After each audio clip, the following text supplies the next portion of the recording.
Welcome to the Language Innovators podcast. My name is Dr. Linh Phung, CEO and co-founder of EduLink, the hub for task-based language teaching. And with us today, we have Nicholas Wolfe, and Nick can say hi, and also Trần Thanh Vũ or Vu Tran-Thanh from Vietnam. So if you want to say hi, and then I'll get started by introducing Vũ here. Okay, hi, hello everyone. It's a great pleasure to be here. And when I received the invitation a few months ago, I was a little bit, anxious about speaking to people about my research because I just had a very long viva voce defending my thesis, so I didn't really want to have another long conversation about the research. Yeah, but now a few months away from my thesis defense, and now I feel it's a great pleasure to have the opportunity to talk about my research once again. Thank you. Thank you. The reason why I invited you is that I have been admiring what you have been sharing on social media about other people's research. And so I would really love to talk about your research. So thank you for accepting the invitation. And with me and Nick today is Trần Thanh Vũ from Vietnam to discuss Teachers Are Also Humans, a focus on Gen Z. Dr. Vu Tran-Thanh or Trần Thanh Vũ in Vietnamese obtained his PhD in education from Durham University in the United Kingdom. Vũ is the founder and administrator of the TESOL Research Collaboration Network, a professional learning community for Vietnamese teacher researchers. He has been appointed to the editorial board of the London Review of Educational Journal beginning in 2025. He used to serve on the steering committee of the Teacher Educator Interest section of TESOL International Association. As a researcher, Vu has presented at various international conferences and has published several peer-reviewed articles and book chapters. His research interests include various areas of language teacher education, such as teacher research, identity, agency, and professional development, as well as queer inquiry, peace building, and call. So welcome, Vũ, and nice to meet you online here because I remember meeting you at various conferences in the US. It was always so heartwarming to see so many Vietnamese teachers and researchers at the TESOL conference here in the US. So the first question to you is tell us a little bit more about you and what currently you are working on. Yeah, I just received my PhD a few months ago, so still, in the middle of job hunting process. You're looking for opportunity to work in Vietnam, and previously, I graduated from university in 2013, and I began teaching English here in Vietnam as a high school teacher. And I have always identified myself as a teacher until now. Although I have, primarily been working on research the whole time and not teaching much anymore, but I hope to have the opportunity to continue to teach. And also, I have been working as a teacher trainer for like 5 or 6 years up to now. So yeah, my experience span across different domains of education, from teaching English to doing educational research to working with teachers at Educator. Mm, yeah, thank you. And I have been following Vu's work on social media and on in the different professional communities as well. And I can see that he's very passionate as a teacher and now as a researcher. It was a pleasure reading your recently published article titled Teachers Are Also Human, Exploring Generation Z Language Teachers' Perceptions of the Teaching Profession. It is a very interesting read for me. So could you share with us your motivation of conducting this research? From my experience as working with teachers here in Vietnam, I have a lot of trainees who are Gen Z teacher. They are very young and enthusiastic. And when I had the opportunity to talk to them in different events, and also from my workshop, from the teaching methodology classes, and also from informal talk at coffee when we have coffee together, and I realized something very special about Gen Z teacher. They have a very different view of the teaching profession compared to, the older generations. Uh, I am not that young anymore when compared to Gen Z teacher. I'm not that old to be considered, very further from them. But as we talk to each other, I can see that they have different views of the teaching profession compared to mine, and also compared to the other generation of teachers who are older than me. So it is very interesting to see what they think about the teaching profession, because they are now there are now a lot of Gen Z teacher who are entering the teaching profession, and I believe that in a few more years, they will become the central teaching force. And it is very important to know how they conceptualize the teaching profession, because they will be there making changes and be in the central of the stage.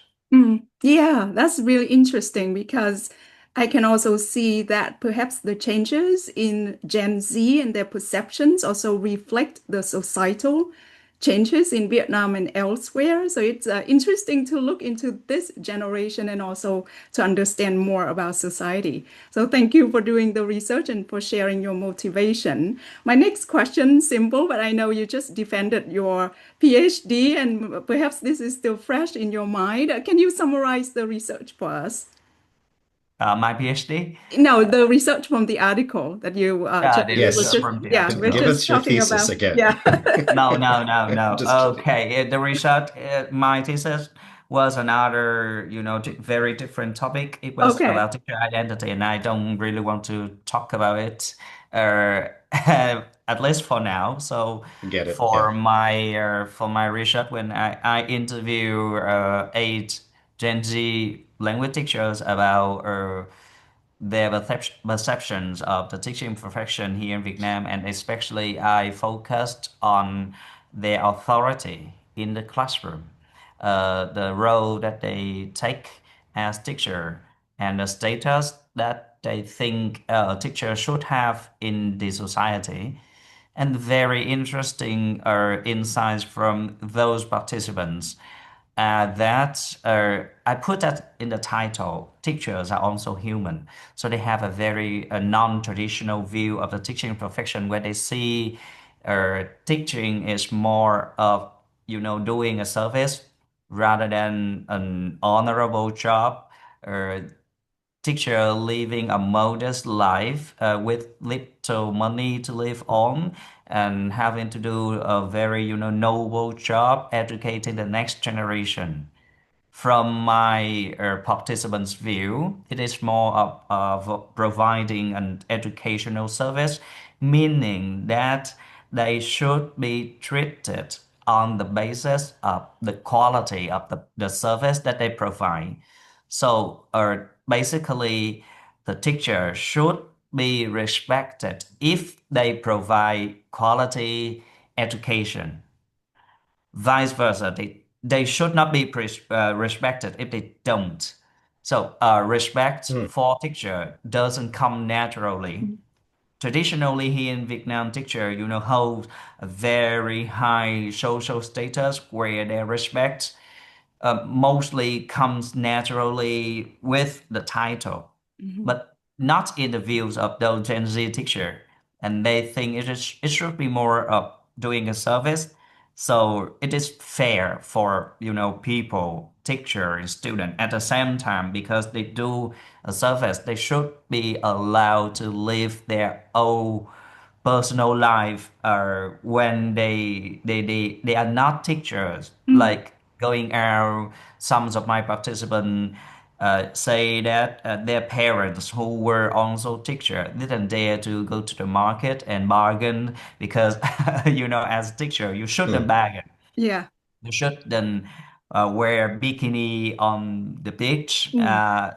and that was the traditional view of the teaching profession here in Vietnam a few years ago, I might say like a decade ago, their parents' generation, but they don't think it should be the situation now. So they believe in having two separate lives. You Mm, know, you do the educational job at school, you have to be the models, you set examples for your student, but when you get out of the school gate, you have your own life. You can have earrings, tattoo, wearing bikinis on the beach, and or having junk food on the street as well, living a normal life just as other people. That's the mm, second point. yeah. And the last point is that they are very passionate about professional development, not just in the sense that learning more about the teaching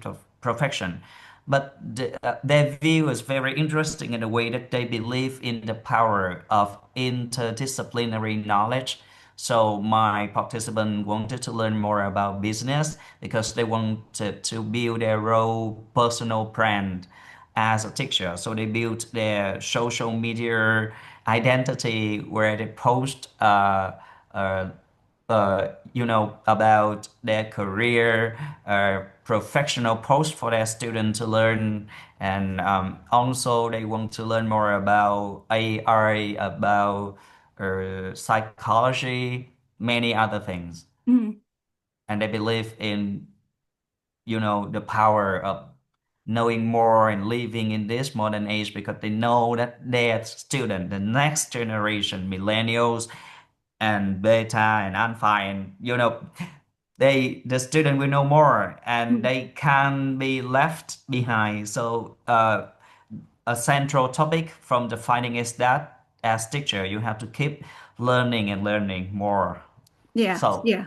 yeah, Wow, that's the thank research. you. Thank you. Three really interesting findings, right? They see their profession as providing educational service, the separation of the teacher persona and private life, and also the interest in continuing professional development, especially the focus on knowing about the different fields, right? Perhaps Yeah. to have a specialization as well as branding in the market, if I can say so. So I want to ask a follow-up question here. When you mentioned that your study reveals that Vietnamese Gen Z teachers increasingly view teaching as educational service rather than a traditionally noble profession, does this shift help to improve teaching quality? Or does it risk making teacher-student relationship feel purely transactional, service provider and customers? And maybe another related question, is it a good change as the paper also points out the decline in respect and authority for teachers? That's very interesting question. The first one is more about the relationship between teacher and student and the quality of the service that they provide. I would say that uh, the teachers in my study, they took up a lot of different roles, and I believe I can call them more effective role because as you read it, you can see that they identify themselves as learning facilitators, as a consultant, as siblings to the students, and as psychologists talking about psychology issue in the classroom. And I think it is not in the sense of a transaction, but because they have a very, updated and research informed view of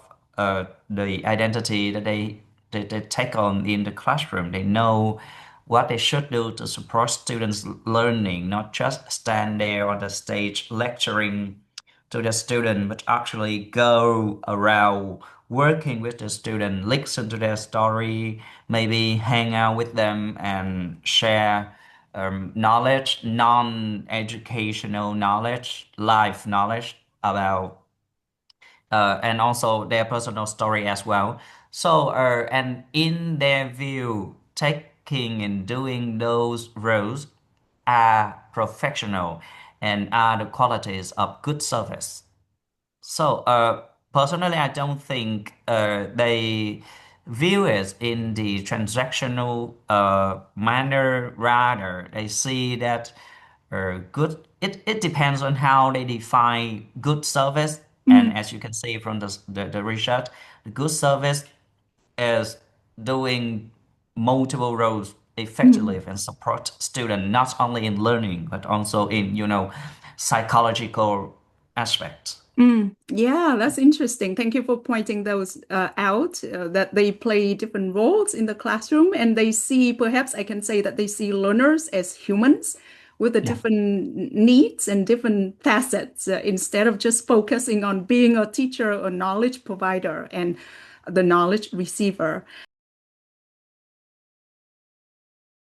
Yeah, so is it a good change? I can see that it can be a good change in terms of putting students at the center, putting learning at the center, but is it a good change at the societal level when you also point out that it seems like there's a decline in teacher respect and authority in Vietnam as well as in other countries or societies? That's very interesting from the data that I learned that they view the authority they have in the classroom more of a negotiated products rather than something, can be assigned and taken for granted. So traditionally teachers in the classroom, especially here in Vietnam, they have absolute power. And we have a saying that teacher knows best in the classroom. So the teachers only make the final decision on lessons, on knowledge, curriculum, regulations, and every other thing. But Mhm. for my, Gen Z language teacher, they see every relationship in the classroom as a negotiated one. When they want to implement a regulation, they talk to student, ask what student think about a new regulation, and they give the student the opportunity to voice up and to discuss before they implement that. And if there is a student violating the rule, they normally employ private talking to the student rather than addressing and scolding the student in front of the class. And I think the literature might call it a decline in respect and authority, but I do think it is a move towards a more democratic environment. And also, student and teacher, they are more equal in the learning environment where learning is not a very hierarchical relationship, which Mhm. I think would make learning more effective. Mm, yeah. I was going to say the perception of teachers as being worthy or unworthy of respect based on their quality was something that I think as a student in high school I probably exhibited much to not to my benefit, but like it was sort of a natural inclination. One question, so like I mean, my teaching experience, I was a teacher in the Peace Corps, so I was sent to Ghana to teach ICT, like computer skills. And at the age I was when I went, I would have been the age of a lot of Gen Z teachers entering like the teaching profession now. And I felt like I did uh, kind of view the role that I had less as like, an authoritarian figure in a classroom. I mean, that also kind of grates against my inclinations as a person anyway. I don't like the idea of being in a position of power and dominating others, right? Like I would prefer to have kind of a hierarchical, more flat social hierarchy in the classroom. But my students would are automatically a lot of from the educational system there, they would kind of convey this authority onto me, and then you'd have to kind of like push back a little bit on that and try to get people to maybe like rethink like what the relationship is here. And there was it was a while to kind of like cut through some of the tension there, but after a while, like I did kind of try to embrace a much more dialogical view of what people want to learn and what they want to get out of it. I mean, there was some degree to which there was like the educational system itself, which enforced these standardized national exams that you had to prepare students for, and uh, there wasn't any way around that. That was just a bridge they'd have to cross. And uh, the real opportunity to kind of do some of the things I think that you've described here was kind of like outside of class, where if students wanted to like learn a specific skill that wasn't necessarily in the curriculum, I agreed to like meet up and open. We had a computer lab, so like I would open up the computer lab at nights, and students would come in and try to learn different things. So like some of the things people wanted was like web design. At that point, building a website was cool. A little different now. But then, yeah, and that was something like I definitely remember viewing my role as like I have to learn whatever they want to know, right? I can teach certain things. Maybe I'm in a position where getting up to speed on a certain skill that they're interested in learning more about will be quicker for me, and then I can convey it to them. So that definitely, like, I feel like I embodied that philosophy.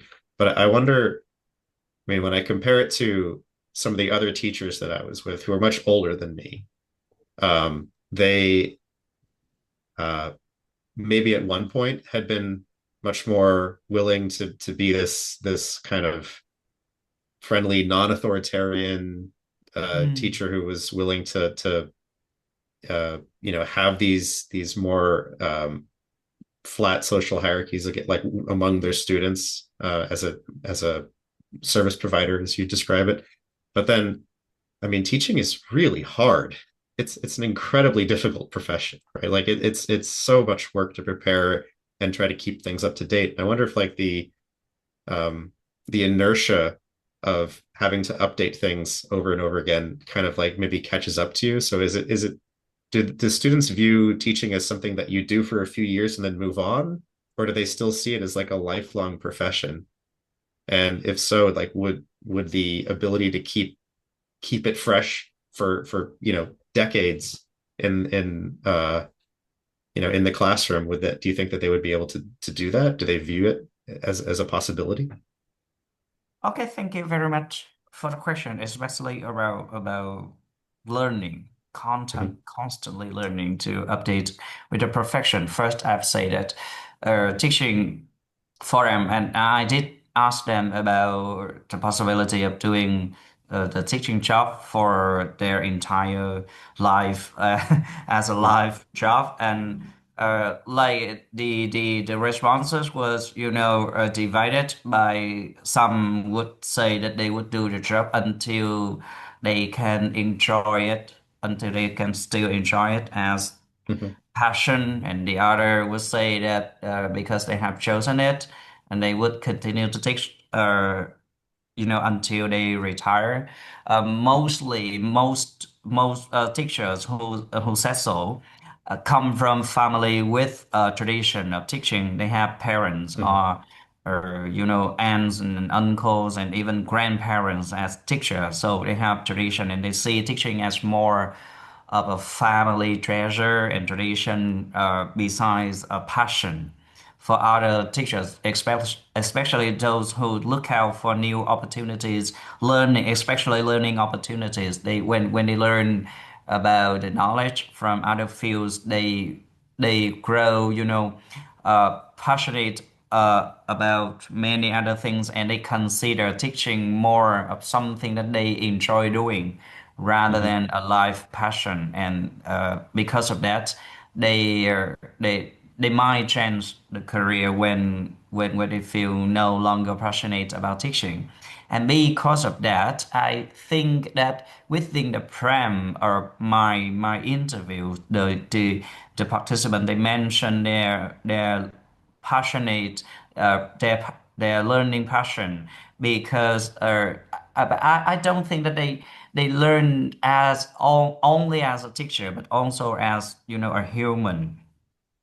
And they seem to be enjoying learning about different other things. They might Mhm. use the knowledge from different fields to support their teaching. But I Mhm. believe that even if they stop teaching, they will continue to learn, because it seems like more a personal hobby rather than they learn for the teaching profession. Mhm. Yeah, but Exactly. I share it now in the interview rather than writing it down in the paper because it is my mostly my guess rather than Mhm. data informed.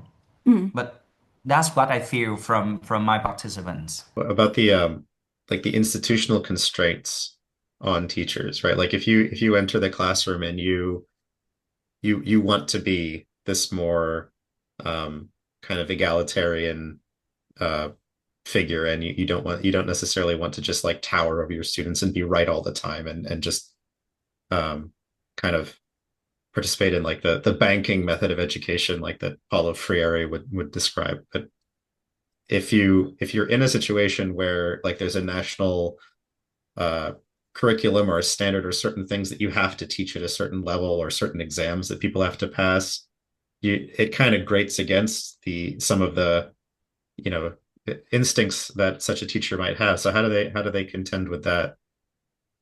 That touches another domain of my research, and actually, Mhm. I just published a book in written in Vietnamese Mhm. about an experience called reality shock.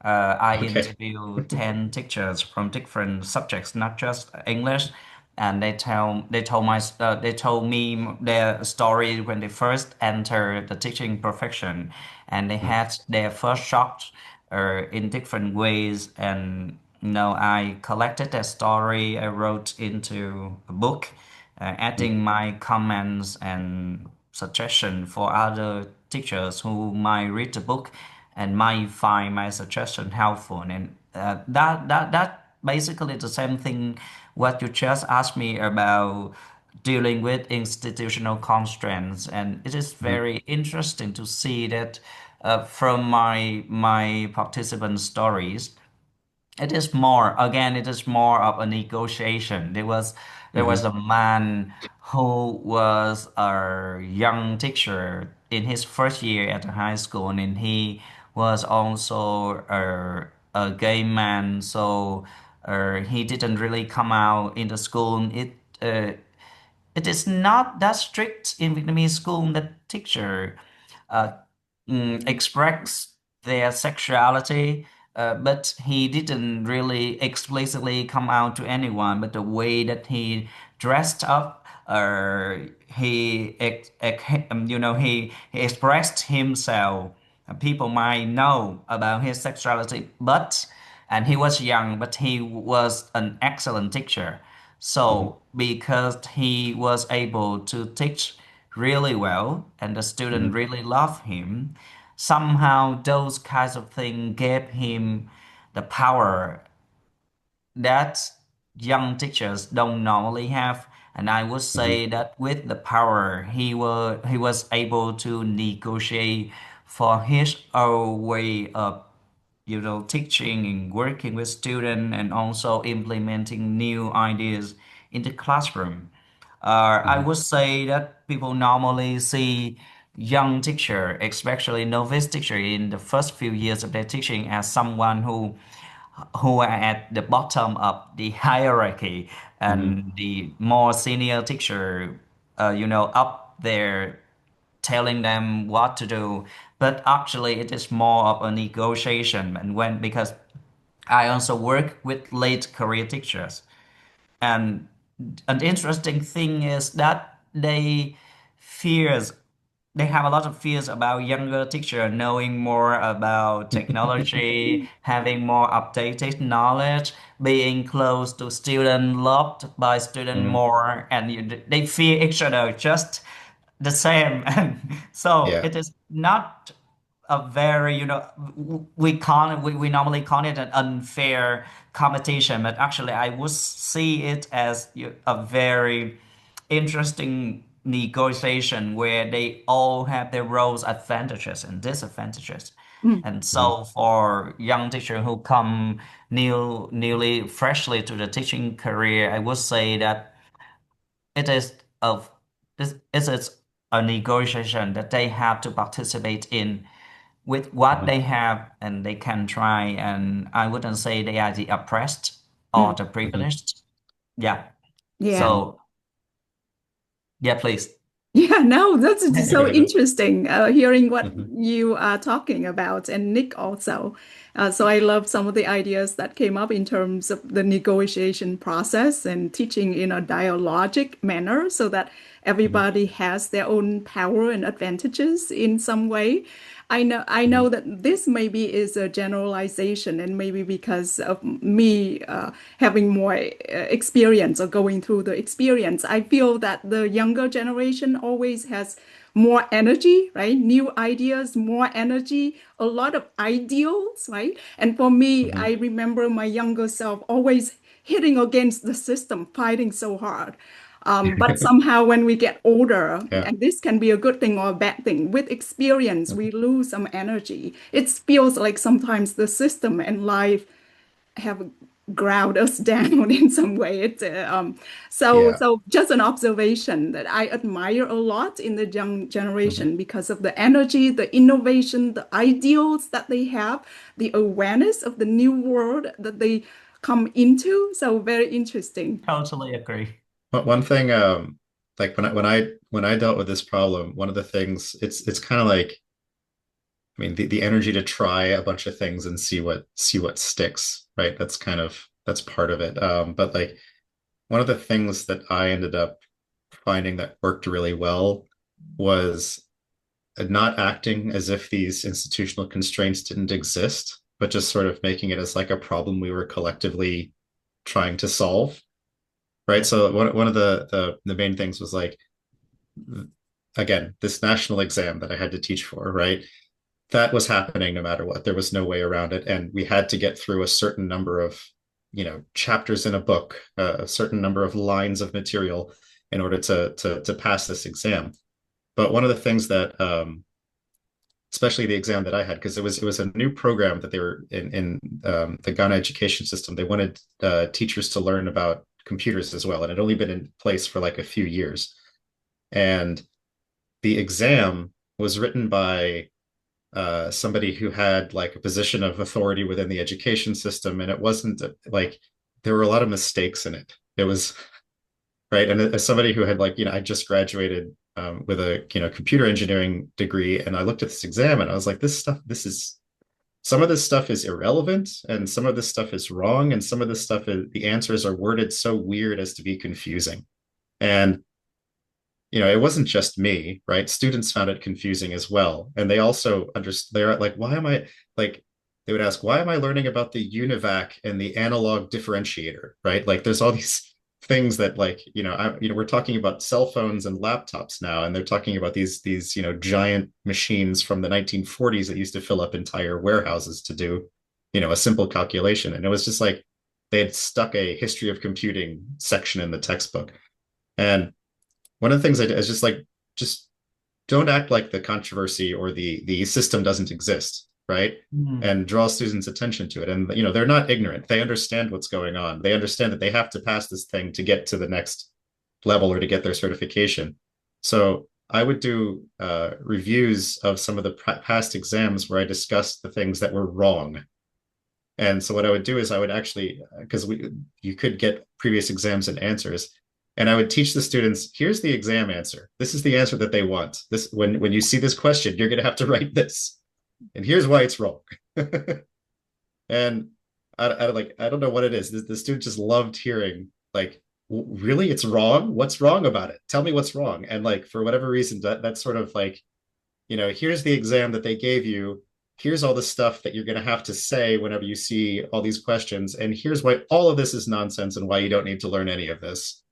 And that was really effective. So like my exam reviews were extremely popular, much more so than like regular lectures. And like it was just one of those things where it's like just draw attention to we don't have to act like the elephant isn't in the room. It is Mhm. there. It's over, see it? It's over there, right? Yeah. So that I don't know. That was something where it's like we're both stuck in this system. Let's not act like we're not, right? I don't Yeah. want to be an agent of it. I'm also working within it. And so are Hmm. you, right?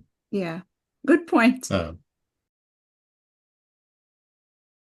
I want to move on to ask the next question related to one of your findings here in terms of two identities. So you mentioned teachers seeing themselves as humans, right? Or arguing that they should be treated as humans with different identities. So you mentioned two identities here, a professional one on social media, on Facebook in particular, and a more rebellious private one on Instagram. So how does this need for separation impact their sense of authenticity or authentic professional identity? Is there any conflict there? I would say that that piece of information comes from one of my participants who wanted to protect herself from rumors rather than, faking another identity or besides a real one because no, she doesn't. The point is that here in Vietnam, social media, I don't know how it works in other country, but here in Vietnam, parents they might communicate with their teacher through Facebook, uh, comment and even texting through Messenger, and they see that is a very normal way of communicating with the teacher. So, for many teachers who have, Facebook accounts, they have to make it look professional because they know that in their friend list there are parents and students and the college there. They can choose who see their post and who don't, but because they want to be professional in the parents' eyes, they have to make it professional by posting, educational content and sharing content from the school's page and things. Uh, I don't know whether it is official n- yet, but many schools even requires their teacher to share post from the school's page Mm. on the teacher's personal account. So to be able to post, more personal photos and things, that teacher had to create an Instagram account where she could choose who can view what content that she posted there Hmm. to actually live a life without censorship Mhm. from parents Or and students. judgment, yeah. Yeah. Hmm. Mm. Yeah, so it's interesting. I can see that they are very aware and in terms of making decisions, but I can see that it can be stressful, right? Having to Yeah. do this because our lives, if we are online, are so public that sometimes this can be stressful. Is this something that you want to comment on in terms of Gen Z dealing with social media and identity navigation in some way in this space? What was most interesting about Gen Z teachers being online is that they was very conscious about, doing personal branding online, which I don't see in my generation of teachers and the older generation. And they are very much aware of what they chose to post there, because what kinds of content might shape how students and parents see them online. So I would say that they built their online profile in a very reflective way, knowing what to do and not, and knowing what they shouldn't do there. So is it an identity of them? I would say that no, or it is not a kind of identity that because basically identity is just not what you want people to see you, but also it is more of a negotiation of what you want people to see you and what people really see you or what people want to see you, Hmm. more of a negotiation. So this is just one side of the identity because Hmm. uh, student might compare what the teacher look like on Facebook and what they really look like in real life in the school, and they might see some, Mhm. uh, contradictions and contribute to the identity negotiation. There is a story of a Gen Z teacher who came to the classroom wanting to become an inspirer Mm, because she really wants to inspire her students to live better lives, to become passionate learners. But she had to deal with very mischievous students who wouldn't listen to her, who would run in the class, and she had to shout all day, mm, become a very, I don't really know the word in English, but in her word, it is a kind of a very, angry teacher who shout all the time. And in the end, she decided to give up teaching there because she couldn't handle the anger. She said that the anger followed her home, and she began to get angry and to get upset with her family members as well. When I met her, I asked her, has she ever consider being a very strict teacher who can also inspire? Uh, she started another job at another school a year later, and this time she also shouted, but after the students settled down and began to study, she then began her inspiring job. So it is more the identity that she formulated at the end of the negotiation is more of a half from her, and the other half comes from the student. mm. And that's very interesting to learn about how they deal with the student in that way, Yeah. doing and building their identity. Yeah, very interesting. Yeah. It reminds me of my relationship to my daughter, right? I would imagine I would be this type of mother, but then life makes you have to do different things. So it's interesting. And it also reminds me of the different aspects. I think it's just 6 or 8 aspects of identity that Brock Hazen wrote about. Perhaps you can recall those aspects, but it's not just how we want to project, but how people perceive us as well, right? And how we have to do different things in different situations. So thank you for sharing that, and very, very interesting story. So my next question, which I'm very interested in hearing your ideas about, because trying to understand more about Vietnam in the context and the changes that are happening there. So you link the shifting perceptions to the socialization and commercialization of education in Vietnam. I remember reading those words in the paper. Can you explain those societal shifts in Vietnam, talking about socialization, commercialization? What's your take on the increase or decrease of teacher agency?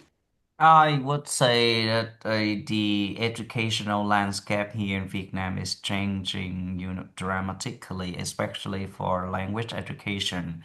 They just started a new project which aims to make English the second language in all Vietnamese schools until 2045. We call it Project 2045.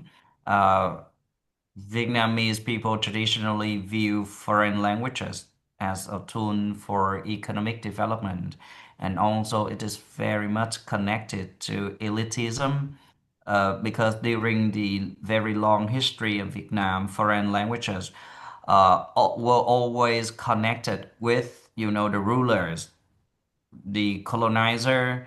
And consequently, it was connected with a power and a higher position in the society and so on. And in this age, the government still see English as a tool for economic development and globalization. Uh, and in Vietnam, neoliberalism is very strong here, with people providing educational service very easily without a lot of regulation.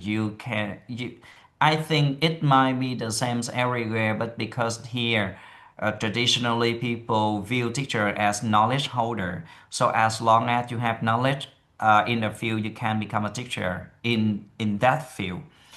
So many people here in Vietnam, they have an IELTS of 8.5, very high IELTS scores, and they suddenly become English teacher without any pedagogical training. That this is very much due to the way that we here in Vietnam see teacher as knowledge holder rather than people who can facilitate and support learning. So back to the way that education is transforming here in Vietnam, you just need a Zoom account, a Facebook account where you can advertise your own classes, and then you can become a teacher. You can enroll students into your classes, and you can even have a very comfortable life doing online teaching Hmm. the whole time. We Mm, have we are doing another project which focus on second career language teacher, those who were trained in another career and then move to teaching mm, and take on teaching at their career. And we have a lot of data looking at people who see teaching as a very easy take, where they can earn money easily because with just a very high IELTS score and a Zoom account, they can open, a mini school. mm, From that Mhm. sense, education here in Vietnam has become very much commercialized when people can, everyone can join the education market and without very little control from the government. It is very interesting that education in Vietnam is very centralized in the way that the government issue, policy and curriculum and textbook. But however, down to the regional level, it is very decentralized and uh, it is mostly managed by the Department of Education of a province, uh, and especially for mega cities like Ho Chi Minh City and Hanoi, the departments of education and training can do much, and people can do whatever they want. And to talk about the connection between the situation of education here in Vietnam and my research with a Gen Z teacher, I would say that they are the products of such a neoliberalism driven context. So they see education as doing educational service business sense from the early days when they enter education as student and until now when they become teacher. I would say that they are quite used to the norms of doing that and seeing their teacher doing that. And even as a teacher, you can open your own or private classes without much restriction mm. until 1 year ago when the government began to implement a lot of policy restricting teachers from opening private classes. Yeah. But Hmm. from my observation, they can't because if you do it online, they have no way of managing and controlling the teacher opening their private classes. And parents would love to send their students, their children to private classes because they don't have to take care of those rebellious teenagers at home and just throw them to the teacher and everything is good. So Yeah. it's more of a cooperation. Yes, yes. Well, very interesting. And I can see, I like that there's so much freedom or little regulation for people who want to offer a service and then others who find the service. So I mean, in terms of the new regulation, I don't know. I just feel for teachers and people who want to earn a living, who want to open a business. And if it is a lot of opportunities for them to do it. I see many good things in it. On the other hand, in terms of professional development and pedagogical training, I do see the need, right? If teachers want to do a good job or do right by the students, there's the need in terms of professional development. And I know you and your organization focus on a lot of teacher training and helping teachers to upskill or to learn the skills to teach better. So I just want to comment in the sense that I see a lot of good things in terms of people being entrepreneurial with little regulation rather than maybe tighten regulation in some way. But I may be just an impression from the outside. Are there any issues with the quality of these kind of mini schools that pop up? I mean, obviously, if it's just I have a high IELTS, yeah. Sure, there surely be issue with the quality that they provide because there is on the one hand they have the freedom to do the service that you know to address the increasing demand in the society, but at the same time there is no quality control there. So student might be scammed by Hmm.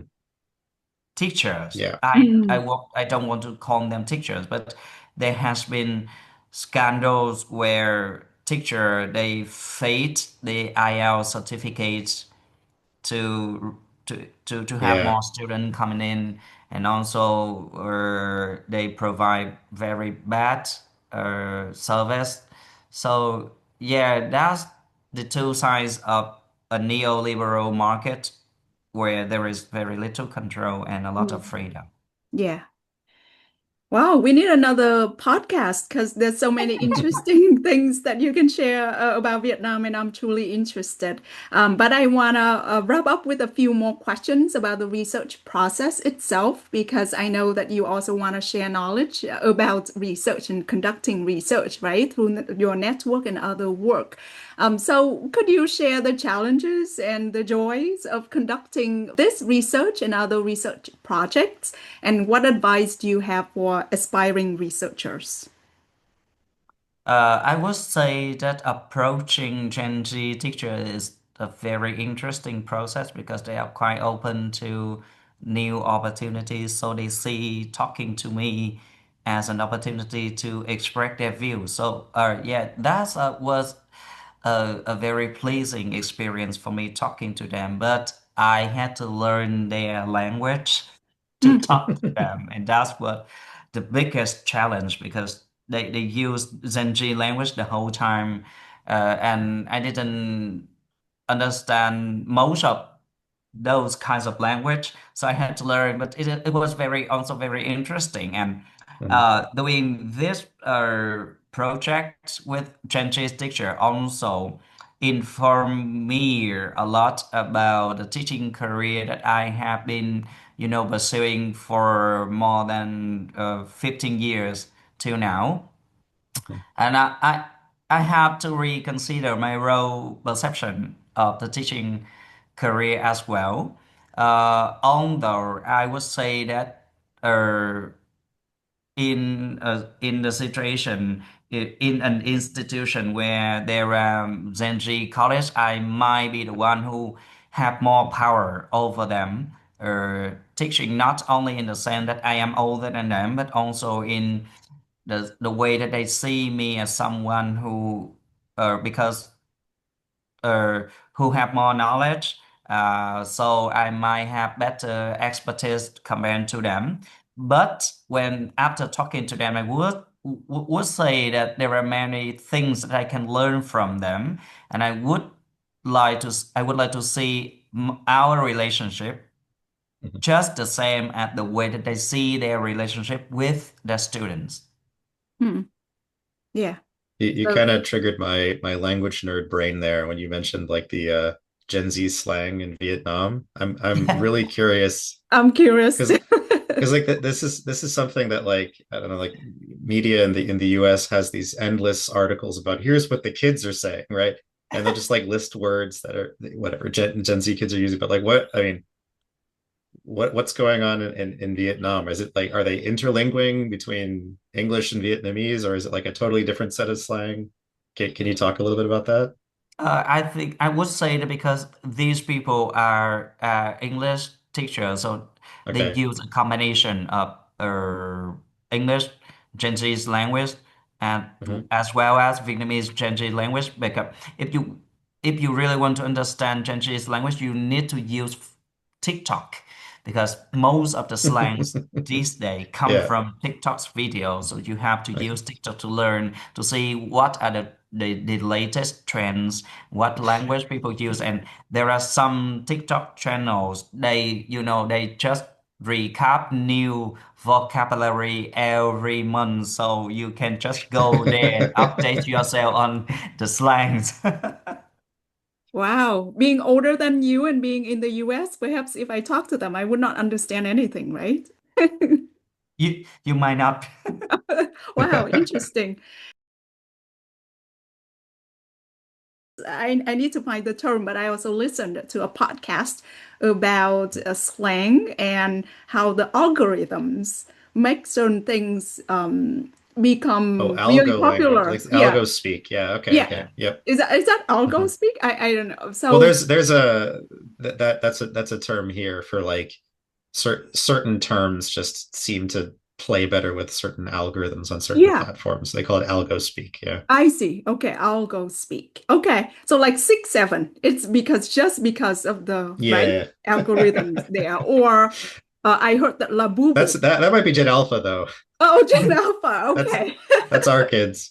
Yes, our kids, 6, 7 Yeah. everywhere.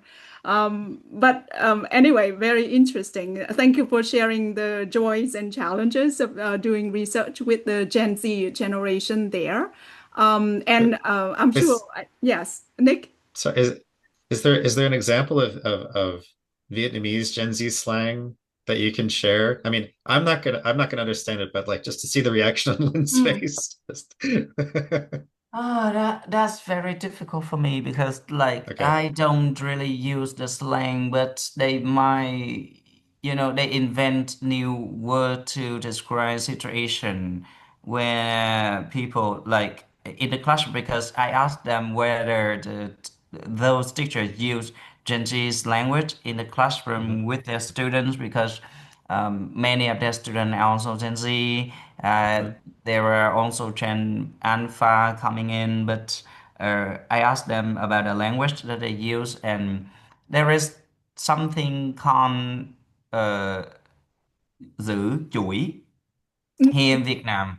And this is a practice where I share a TikTok video with you, and you Oh. have to continue to share it with me, Hmm. and I can share it with another, but it had to be a sequence of sharing TikTok video wow. over and over. And if you try the sequence, you have to do it on the same, on the way. And if you break it, you might be out of the group of the gang of people who sharing interesting TikTok video, and they see as a very uh, neutral to stay updated to the Hmm. new language. Wow, totally new to me, the word. I cannot definitely. It's a new practice too, right? A new Yeah, it's a reality new and just practice, and then a new It's word like to describe circular it. sharing, or that kind of thing. Yeah, Mm, okay, because I mean it does sound a little bit like chain letters, but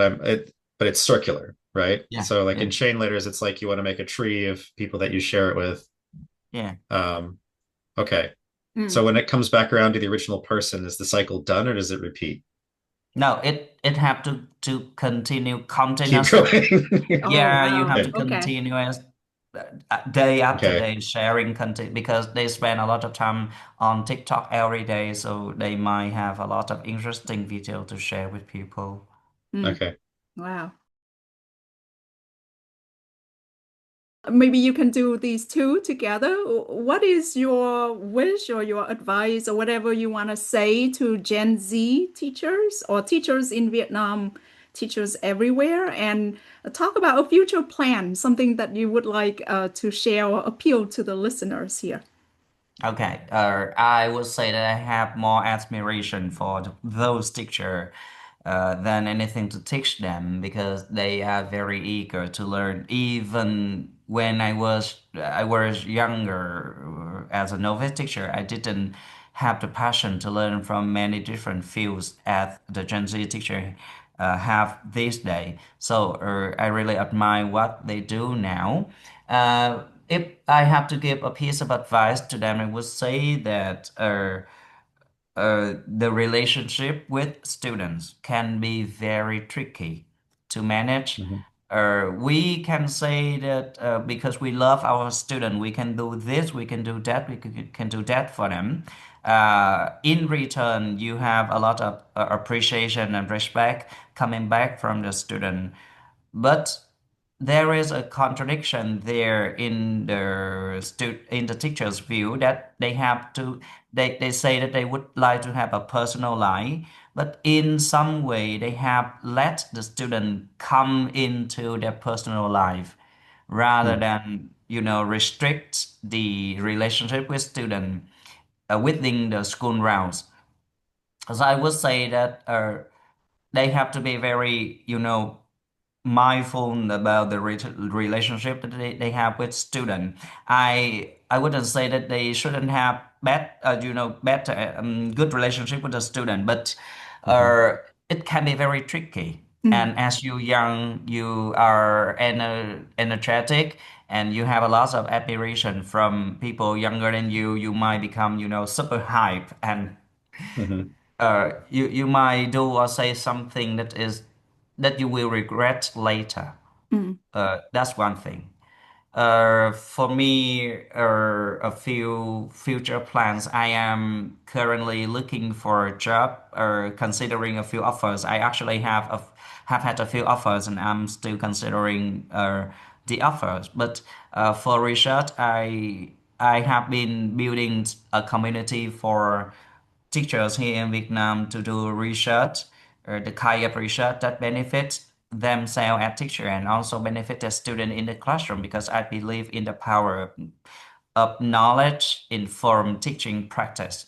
Hmm. So that's one thing, and I am also interested in developing the topic of sociology of language education here in Vietnam. I would like to learn about how language education is changing the society and how social development is informing language education in Vietnam. So that's one thing that I would like to learn or to learn more about and to do in the next few years. mm.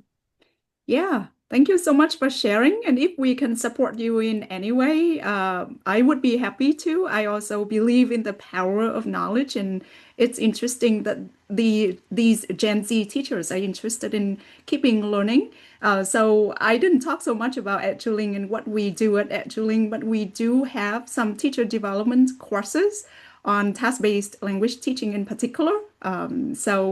Sharing good ideas, good pedagogy. Another course that is quite popular is pronunciation for teachers, how to gamify on the app as well. And as you can see that I'm also really willing to share ideas and experience with teachers. So I just want to thank you again for spending time with us. Congratulations on a few offers that now you have a lot of choices and decisions to make Hmm. there. And I look forward to continuing the conversation and seeing you again online in Vietnam or in the US. Okay, And I also, plan. congrats on your defense. Sorry. Thank you, thank you, Yeah. thank you very much, and thank you for having me here talking about my research. One of the best thing of doing the research is that when I share my research online and people start sharing it, I had more than 500 shares on my Facebook profile, and when I read what people wrote about the research, most of the comments were that I speak their story. Mm, Hmm. So basically, the other teachers who weren't included in my study also believe in what I have Hmm. found mm, about them seeing the teaching profession, and that is very much, encouraging for me as a researcher. And because of that, it is a great pleasure for me to be here, again, sharing about the research to the audience of this podcast. And this is an absolute pleasure for me. Yeah, thank you. Keep sharing stories, not just these Gen Z teachers, but a lot of people kind of find their own stories in it too. So thank you so much for your time.